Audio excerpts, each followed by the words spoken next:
Downtime charges. Many popular tabletop role-playing games out there focus solely on the action, adventure, and resource management of everyday living. But sometimes, narratively, we need more time to pass than just a few hours. That's where downtime comes in. Downtime, what is it? Downtime is generally time that is glossed over. Something like, okay, you spend the next week in this forest, camping out and hunting. Or your characters spend the next few days gallivanting through town, hitting the local taverns and doing odd jobs for cash. Now, could you play through all that?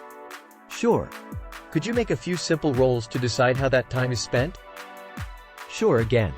But what if your players want a little more? What if they want to train their dex stat or learn a new skill? Or spend that time brewing potions or scribing spell scrolls? Well, you could use the game's built-in item creations rulings.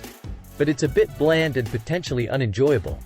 You could just have them roll to see if they successfully train their chosen stat. But again, that's bland and rewards a single roll with a stat boost.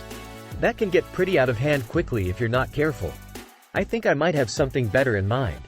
That's why I formulated a mechanic that I call downtime charges. Downtime charges takes the bland skipping of a few weeks' time and turns it into a player-focused meta minigame with potentially huge rewards. So, how do downtime charges work? Well, I will usually discuss with my players the amount of downtime expected, or just ask them how much time they'd like to take. A few days? Weeks? A couple of months? Great! Once we've found that number, it's time to make some rolls. Take the amount of time planned in days and roll that many d20s. No stat increases or anything, just straight rolls. Anything that lands a 15 or above rewards that player with one charge.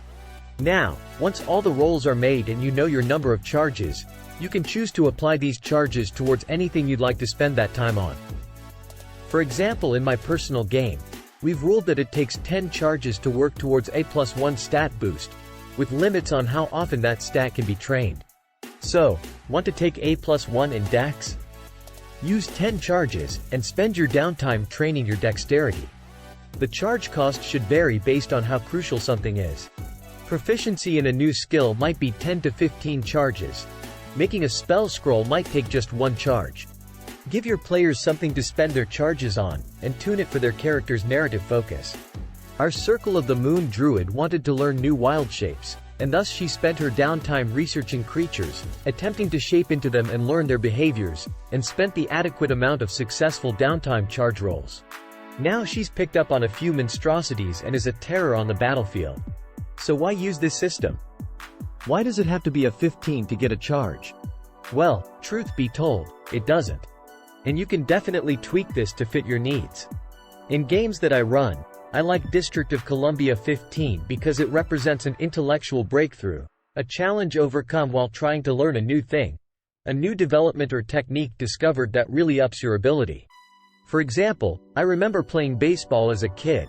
It took me so long to figure out how to hit the ball with a bat. No matter how many people explained it, no matter how many days I practiced at home, I just couldn't get it right. Until one day, I was frustrated. I choked up my grip a few inches higher on the bat, and swung as hard as I could, following every other trick or lesson I had picked up over the past few weeks, and bam! It turns out, I was using a bat that was a bit too long, and I was always hitting it incorrectly. When I shortened it to my length, I felt the full contact of a bat on ball, and now I knew the feeling.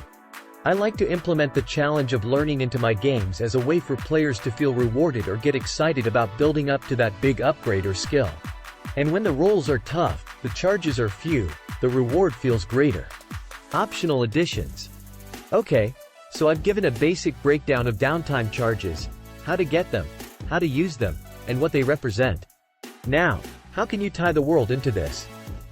Let's take it one step further, and allow our players to get bonuses on their downtime rolls. Let's say a player plans to take a month of in-game time to learn a new skill like investigation, and they just so happen to know a very intelligent detective type in their hometown.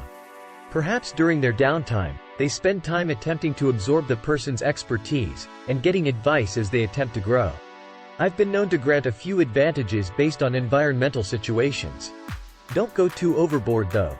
Even mentors need days off or have other pupils to teach.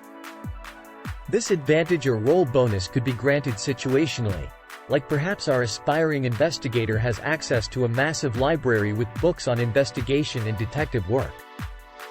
Let your players think creatively about the assets at their disposal, and give them a few bonuses towards their learning efforts. Of course, this is optional if you like a more straightforward experience.